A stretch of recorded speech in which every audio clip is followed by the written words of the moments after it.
পয়লা বৈশাখ। পয়লা বৈশাখ মানে এমন একটা দিন যেখান থেকে বাঙালির 12 মাসে 13 পার্বণ শুরু হয়। নতুন পঞ্জিকা, নতুন খাতা, নতুন তিথি শুরু।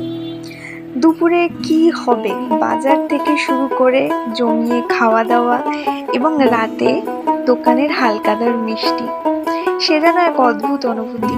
সারা বছর আমরা এই দিনটার জন্য অপেক্ষা করে থাকি। সকালে গুরুজনদের প্রণাম আর ছোটদের ভালোবাসা জানানো। পুরনো বছরে কি হয়েছে তার সমস্তটা ভুলে গিয়ে নতুন বছরে নতুন করে নতুনভাবে শুরু করা। তাই সকলকে আগাম শুভ নববর্ষের অনেক শুভেচ্ছা। বড়দের আমার প্রণাম, ছোটদের আমার অনেক ভালোবাসা। শুভ নববর্ষে সবাই ভালো থাকবে। শুভ নববর্ষ। उम्र का ये ताना बाना।